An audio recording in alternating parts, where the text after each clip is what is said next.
Alors bonjour, on se retrouve aujourd'hui pour faire un premier bilan de cours sur la séquence numéro 13 qui va concerner l'énergie mécanique. Alors, avant que je commence, donc normalement je vous ai envoyé ce fichier, donc le bilan de cours. Normalement, ce qui serait bien, c'est que vous l'imprimiez, hein. Si vous ne l'avez pas imprimé, au moins téléchargez-le. Euh, Ensuite, donc, ce qu'on va faire aujourd'hui, on va faire à peu près la moitié du bilan. Donc, je vais faire le bilan en deux vidéos. On va s'intéresser au grand 1 et au grand 2, vous allez voir. Ce que je vous demande ici, bah, c'est tout simplement de suivre, hein, ce que je vais vous expliquer. En fait, il va falloir que je vous explique deux, trois choses parce que c'est pas simple. Toutes les explications que je vais vous faire, un petit peu les démonstrations, je ne vous demande pas spécialement de les reprendre. Alors, si vous êtes motivé, vous les reprenez sur une feuille, mais ce n'est pas obligatoire. Ce qui va être important, c'est surtout les conclusions, hein, bien sûr. Dernière chose, vous allez voir à la fin de la vidéo, quand on aura fait donc le grand 1, le grand 2, vous aurez un travail à faire, c'est-à-dire que je vais vous demander d'aller sur Socrative, hein, vous tapez Socrative sur Internet, et donc vous vous connecterez en tant qu'étudiant et je vous mettrai une salle, le numéro d'une salle pour aller faire un petit QCM pour voir si vous avez compris ce que j'ai raconté dans cette première partie. Voilà, c'est tout ce que je voulais dire, donc bah, c'est parti. Alors, donc avant d'introduire cette notion d'énergie mécanique, nous avons à introduire donc deux grandeurs. Première chose, on va s'intéresser à la notion de force conservative et de force non conservative. Et ensuite, l'objectif va être de définir donc cette notion d'énergie potentielle. Et en particulier, on va essayer de retrouver l'énergie potentielle de pesanteur que nous avions introduite dans l'activité expérimentale sur la chute.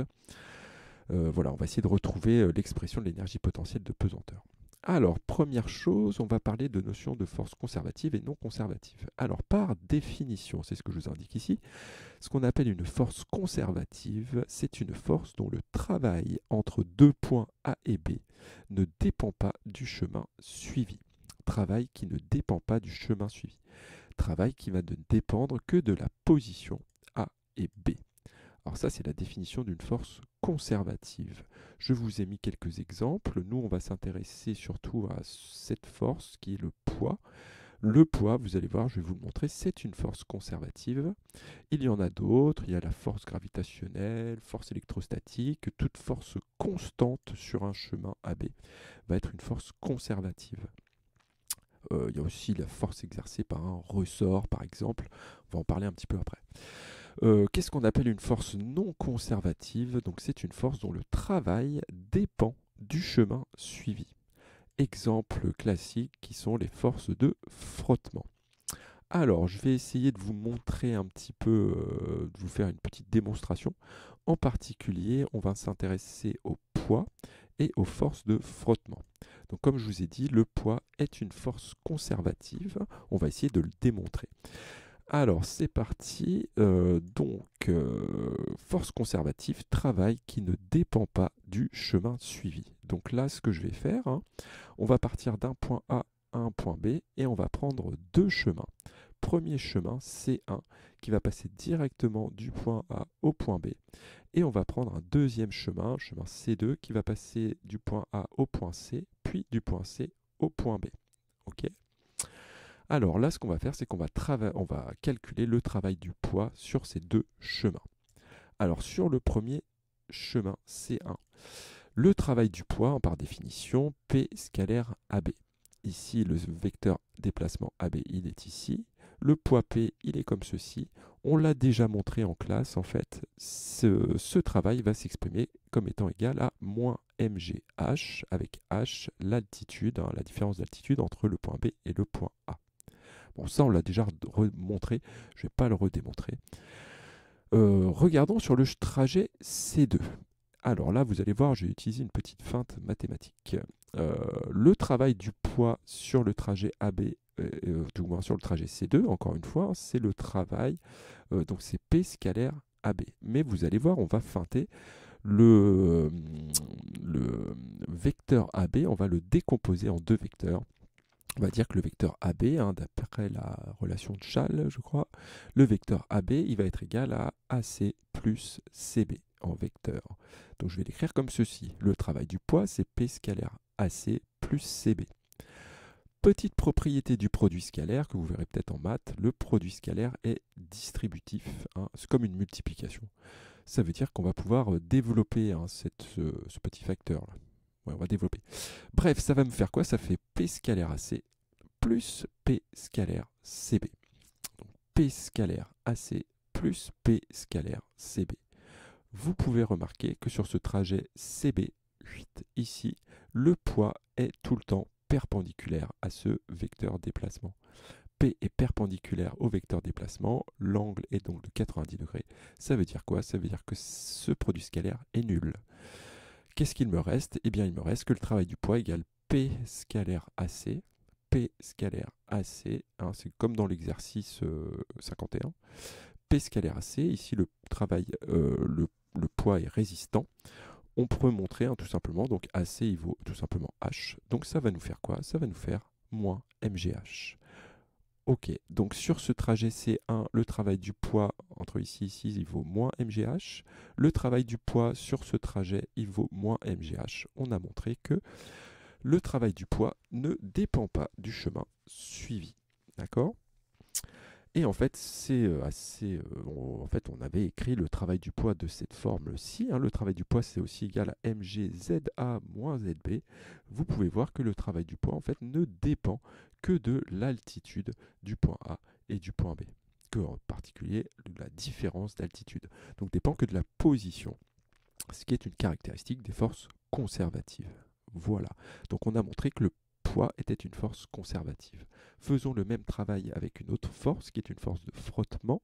Donc on va faire le même travail, on va calculer le travail de la force de frottement sur ce trajet, puis calculer le travail de la force de frottement sur ce trajet AC-CB. Donc sur le premier trajet C1, bah c'est classique, on l'a vu dans le cours, F force de frottement scalaire AB, ok, on a vu ça fait moins F fois AB, hein, ici la force, le travail est résistant, l'angle il vaut 180 degrés, moins F fois AB.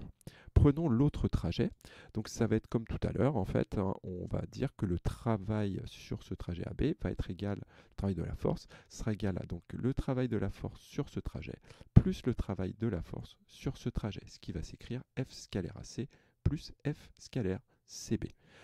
Tout simplement, on aboutit à cette relation. Le travail de la force de frottement sera égal à moins F fois AC plus moins F fois CB. Hop, je vais factoriser le moins F, ça va me donner moins F fois AC plus CB. Et vous pouvez remarquer que cette longueur ici, AC plus CB, eh bien cette longueur est plus grande que la longueur AB. Ce qui veut donc dire que ce travail ici, en prenant ce chemin, il va être différent du travail de la force de frottement sur le chemin AB. Ok, c'est différent. Donc le travail dépend du chemin suivi. La force de frottement est donc une force conservative. Voilà pour la petite démonstration. Ici, petite remarque concernant la réaction d'un support. Hein, vous vous rappelez, la réaction du support est toujours perpendiculaire au vecteur déplacement. Donc en fait, le travail de cette réaction du support, elle est toujours nulle. Donc en fait, on peut dire que le travail de la réaction du support, hein, ne dépend pas du chemin suivi. Alors c'est un peu particulier parce que là, elle vaut toujours 0. Alors, est-ce que c'est une force conservative? Bon, on pourrait dire que c'est une force conservative. Voilà. Mais bon, c'est quand même un cas particulier, la réaction du support. Voilà pour ces notions de force conservative. Alors, conservative, hein, bien sûr, derrière, il va y avoir la notion de conservation de l'énergie, en fait. Et c'est ce qu'on va voir après. Ok, deuxième grandeur à introduire, qui est la notion d'énergie potentielle. Alors là, ça se complique un petit peu en termes de démonstration, vous allez voir, ça se complique un petit peu. Je suis obligé de vous le faire parce que tout simplement, je vais vous montrer votre programme. Tiens, ça c'est votre programme. Qu'est-ce qu'on vous dit dans votre programme? On vous dit que vous devez savoir, bon, il y a la notion de force conservative, d'énergie potentielle, on vous demande de savoir établir et utiliser l'expression de l'énergie potentielle de pesanteur. savoir établir. Alors bon, c'est pas simple, hein, c'est une démonstration. Moi, si on vous avait fait un contrôle, je ne vous aurais pas redemandé d'établir, hein. Vous, ce qui va être vraiment important, c'est savoir utiliser l'expression de l'énergie potentielle. Mais bon, je vais vous montrer comment on fait pour établir l'expression de l'énergie potentielle de pesanteur. Alors, première chose, première définition. Enfin, oui, définition. À toute force conservative, dont on a parlé tout à l'heure, à toute force conservative va être associée une énergie potentielle, telle que entre deux points A et B. La variation d'énergie potentielle entre ces deux points, EPB moins EPA, va être égale à l'opposé du travail sur ce chemin de la force conservative. Ok, pas simple. Donc ça, c'est une définition. Alors, en fait, ça se montre, mais vous n'avez pas les outils mathématiques, hein, ça se fait dans le supérieur. Donc ça, c'est la définition un petit peu de l'énergie potentielle en général. Alors, je vais essayer quand même de vous expliquer d'où ça provient en prenant le cas d'une force conservative qui sera le poids. Alors ça tombe bien puisque en fait on va essayer de redémontrer l'expression de l'énergie potentielle de pesanteur. Vous allez voir. Donc ça c'est valable pour n'importe quelle force conservative. Donc là je vous montre dans le cas du poids. Alors pour retrouver un petit peu cette expression, on va faire une petite expérience toute simple. Nous avons un objet qui est situé à une certaine altitude. Et cet objet, on va le monter. Okay, je vais le passer d'une altitude ZA à une altitude ZB. Qu'est-ce que je vais faire? Qu'est-ce qu'on va prendre comme hypothèse? Bon, déjà, hein, premièrement, quelles sont les forces qui s'exercent sur ce pot de fleurs? Quand je vais passer d'un point A à un point B, eh bien tout simplement vous avez le poids qui s'exerce et forcément pour faire monter ce pot, il faut que j'exerce une force. Ici, je vais l'appeler F exercé par la main sur le pot. Ok, vous êtes d'accord? Il faut que j'exerce une force pour monter cet objet. Ensuite, hypothèse, on va dire que cet objet, il a initialement une certaine vitesse, qu'on pourrait prendre d'ailleurs pour faire simple, égale à 0. Initialement, mon pot est immobile. Je prends, donc j'exerce cette force, je monte le pot jusqu'à ici et j'arrête le pot, c'est-à-dire que j'aboutis à une vitesse VB qui va être égale à 0, qui serait égale donc à VA. J'ai dit VA égale 0, VB égale 0, je pourrais prendre une autre vitesse. Ce qu'il faut ici, on va prendre pour faire la démonstration que ces deux vitesses sont égales. D'accord? Poids, force exercée par la main sur le pot. Alors, pour retrouver l'expression de cette variation d'énergie potentielle, on va exprimer ici le théorème de l'énergie cinétique entre ces deux points. Que dit le théorème de l'énergie cinétique? Il dit que la variation d'énergie cinétique entre ces deux points vaut la somme du travail des forces. Quelles sont les forces qui travaillent? Eh bien, nous avons le poids et nous avons la force exercée par ma main sur le pot. D'accord? La variation d'énergie cinétique sera égale à cette somme.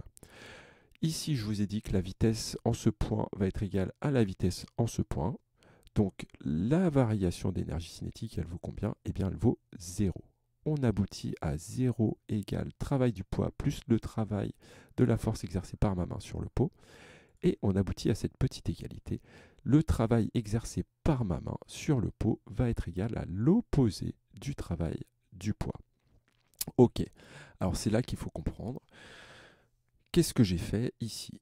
J'ai monté mon objet à une certaine altitude. Pour le monter, j'ai été obligé en fait de transférer de l'énergie. J'ai été obligé de transférer de l'énergie. Ce transfert d'énergie, il vaut quoi? En fait, c'est le travail de la force exercée par ma main sur le pot. Ici, j'ai été obligé de donner de l'énergie cinétique, en général, pour combattre en fait le poids qui veut me pousser vers le bas. Eh bien, en fait, qu'est-ce que ça veut dire? Ça veut dire que, globalement, l'énergie du pot qui est situé à cette altitude est plus grande que l'énergie de ce pot, puisque je lui ai transféré de l'énergie, par l'intermédiaire de cette force. Eh bien, c'est ça, en fait, qu'on va appeler l'énergie potentielle. C'est cette énergie qui a acquise le pot pour passer de cette altitude à cette altitude. Eh bien, en fait, cette énergie, on va l'appeler énergie potentielle de pesanteur, dans ce cas-là. Énergie potentielle. Et en fait, plus précisément, l'énergie que j'ai amenée par l'intermédiaire de ma main, on va l'écrire comme étant égale à la variation d'une énergie potentielle. Variation qui va dépendre de quoi? Eh bien simplement de la position du point initial et de la position du point final, puisque le travail du poids ne dépend que de la position. Ok, donc qu'est-ce que ça veut dire? C'est ce que je vous ai dit, hein. Donc ici, ce pot possède plus d'énergie que ce pot. Ok, et donc cette variation d'énergie, hein, elle va correspondre à quoi? Eh bien tout simplement à l'opposé du travail du poids. D'accord? C'est ce que je vous ai écrit ici, hein, dans la définition. Sauf que cette définition est très générale, hein. Elle va être vraie pour n'importe quelle force conservative. Ok, c'est là que vous voyez le petit moins apparaître. Voilà. Qu'est-ce que je voulais vous dire? Oui, c'est ça que je voulais vous dire. Pourquoi on parle d'énergie potentielle, hein? Pourquoi on parle d'énergie potentielle? Eh bien, tout simplement pourquoi? Parce que potentiellement, cet objet qui est situé à une certaine altitude, potentiellement, il va pouvoir libérer cette énergie qu'il a acquise. Tout simplement, qu'est-ce que je fais? Je lâche l'objet, et bien cet objet va se mettre à tomber et va acquérir de l'énergie cinétique. Cette énergie cinétique, elle ne vient pas de nulle part, elle provient en fait d'une conversion d'énergie, hein. L'énergie potentielle que j'avais ici va être convertie en énergie cinétique lorsque je vais tomber. D'accord? Donc énergie potentielle, parce que potentiellement, cette énergie qu'il a acquise peut être convertie en une autre énergie. Je vais vous montrer juste un autre exemple. Par exemple, ici, le cas d'un arc. Le cas d'un arc, vous voyez que ici, pour tendre la corde de l'arc, j'ai été obligé d'exercer une force. Donc, dans cette situation, en fait, on peut dire que l'énergie de la corde ici, elle va être plus grande que l'énergie de la corde qui ne serait pas tendue. Ok, ici, j'ai amené de l'énergie en tirant sur la corde. On va dire que la corde ici possède une énergie potentielle qui serait une énergie potentielle élastique, énergie potentielle qui va être convertie dès que je vais lâcher la corde. Je lâche la corde, la flèche va partir et elle va recevoir de l'énergie cinétique. Elle provient d'où cette énergie cinétique? Elle provient de l'énergie potentielle qu'avait acquise la corde lorsque j'ai tiré dessus. Allez, parce que j'aime ça, je vous montre un autre exemple d'énergie potentielle, ça concerne les ressorts. Voilà, par exemple, un ressort ici, lorsque je vais le comprimer, ce ressort, eh bien, ce ressort va pouvoir exercer une force. Cette force exercée par le ressort, c'est une force conservative. Elle dépend que de la position du ressort. Donc en fait, qu'est-ce que ça veut dire? Ça veut dire que ce ressort, lorsqu'il est dans cette situation, on va dire qu'il va posséder une énergie potentielle, encore une fois, une énergie potentielle élastique, qui va pouvoir être libérée lorsque je vais relâcher le ressort. D'accord?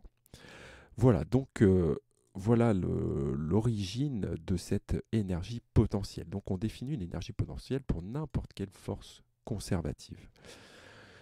Ok, allez, on va finir. On va s'intéresser donc maintenant à l'énergie potentielle de pesanteur qui va être liée donc au poids. Alors, je vous dis, hein, le poids P étant une force conservative, on peut définir une énergie potentielle de pesanteur EPP telle que, par définition ici, delta EPP, variation d'énergie potentielle de pesanteur, sera égale à l'opposé du travail de la force conservative, ici le travail du poids. Le travail du poids, on l'avait écrit sous cette forme. Travail du poids sera égal à mgZA moins ZB, hein, très généralement. Ça marche dans tous les mouvements. Donc, qu'est-ce que ça veut dire? Eh bien, en fait, je vais réécrire ça en remplaçant travail du poids par cette expression. Je vais avoir donc EPPB moins EPPA qui sera égal à moins, puisque ici j'ai un petit moins mgZA moins ZB, moins le travail du poids. Petite feinte, le petit moins, il passe dans la parenthèse. Je vais changer le signe ici des altitudes. Il va me rester quoi? EPPB moins EPPA égale mg ZB moins ZA. Vous voyez, j'ai changé le signe. Je développe ici cette expression. Ça va me donner EPP au point B moins EPP au point A qui sera égal à mg ZB moins mg ZA. Et là, vous voyez, on peut voir apparaître que, là ici on a une différence de deux termes. Eh bien on va pouvoir dire que l'énergie potentielle au point B, l'énergie potentielle de pesanteur au point B sera égale à mgZB. EPP au point A sera égal à mgZA. Donc, on va généraliser, on va dire que l'énergie potentielle de pesanteur d'un objet situé à une certaine altitude, elle vaut mgz, tout simplement. Avec donc EPP l'énergie en joules, m la masse du système donc en kilogrammes et z l'altitude en mètres. Oui, c'est ça. Et petit g l'intensité de la pesanteur. Voilà, alors je vous ai pas remis dans le bilan de cours, c'est le petit problème avec l'altitude, hein. Donc évidemment, ce petit z ici va dépendre de la référence de l'altitude que l'on prend. Quelle va être la valeur, quelle va être l'origine en fait, l'origine des altitudes. Très souvent dans les exercices, on prendra petit z égale 0 à l'endroit où le mouvement est le plus bas. En fait, tout simplement, notre objet là où il est le plus bas, on prendra, on prendra comme arbitrairement z égale 0. Ça simplifiera les calculs. Voici donc on a redémontré l'expression de l'énergie potentielle de pesanteur, mgz. Ça va pouvoir aussi s'écrire variation de l'énergie potentielle de pesanteur, hein, si on reprend la définition ici. On peut l'écrire aussi delta EPP qui sera égal à mgzb moins za, d'accord, en prenant ici l'opposé du travail du poids. Donc deux façons de l'écrire, hein, mais ça se retrouve en écrivant delta EPP en fait, hein, tout simplement. Voilà, donc faites gaffe, ici, delta EPP, c'est mgzb moins za. Le travail du poids sur un trajet AB, c'est mgza moins zb. Ok, donc vous vous trompez pas. Je vous conseille d'apprendre celle-ci et puis de retrouver cette variation d'énergie potentielle de pesanteur. Voilà ce que je voulais dire. Je voulais vous le montrer aussi. Allez, je vais prendre 2 minutes. Dans votre cours, hein, juste ça c'est votre livre. Petite remarque, donc ici dans votre livre, hein, ils définissent delta EPP comme étant mgyb moins ya, hein, tout simplement, nous on a appelé z l'altitude. Dernière chose, dans votre cours, ils définissent donc l'énergie potentielle comme étant mgy ou mgz plus une constante. En fait, cette constante ici, hein, elle vient de ce problème de référence d'altitude. Donc vous l'oubliez, cette constante, nous on prendra toujours l'origine des altitudes, hein, z égale 0, au point le plus bas de la trajectoire. Voilà. Ou sinon on vous le dira, il faudra bien lire les énoncés des exercices. Voilà, j'espère avoir été assez clair. Donc comme je vous ai dit, vous avez un petit Socrative, un petit QCM pour voir ce que vous avez compris. Puis on se retrouve assez rapidement pour finir le bilan de cours. Voilà, bon courage et bonne journée.